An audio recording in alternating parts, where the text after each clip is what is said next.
नमस्कार, स्वागत है आप सभी का हमारे YouTube चैनल पर। आज हम पढ़ेंगे अनिश्चयवाचक सर्वनाम। आइए अब इन्हें परिभाषा के द्वारा समझेंगे।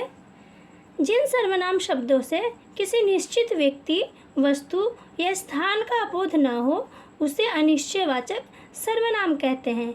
यानी अनिश्चयवाचक सर्वनाम में किसी भी निश्चित व्यक्ति, वस्तु या स्थान का बोध नहीं होता है, जैसे कोई, कुछ, किसी, जहाँ, वहाँ आदि।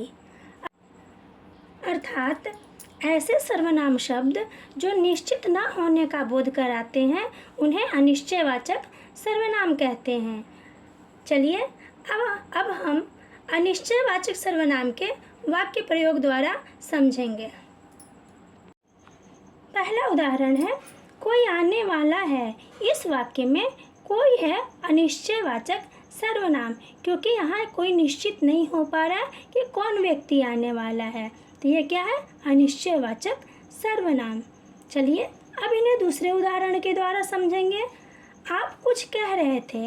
इस वाक्य में कुछ है अनिश्चयवाचक सर्वनाम, क्योंकि आप कुछ कह रहे थे, कुछ कहने वाले हैं, मतलब कि आप ये अंदाज़ा लगाया जा रहा है कि आप कुछ कहने वाले हैं, लेकिन क्या कहने वाले हैं ये निश्चित नहीं है, तो कुछ क्या है, अनिश्चयवाचक सर्वनाम है।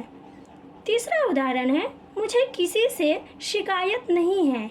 इस वाक्य में किसी क्या है, अनिश्चयवाचक सर्वनाम है। चौथा उदाहरण के द्वारा इन्हें समझेंगे। अब तुम जहाँ जाते हो वहीं ठहर जाते हो।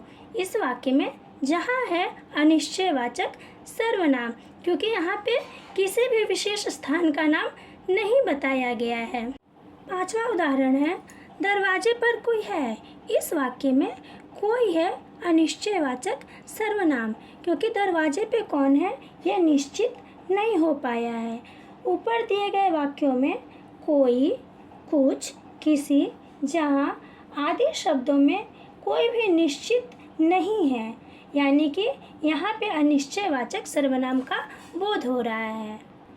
मुझे उम्मीद है ये वीडियो आप सबके लिए बहुत ही उपयोगी होंगे। मिलते हैं अगले वीडियो में। धन्यवाद।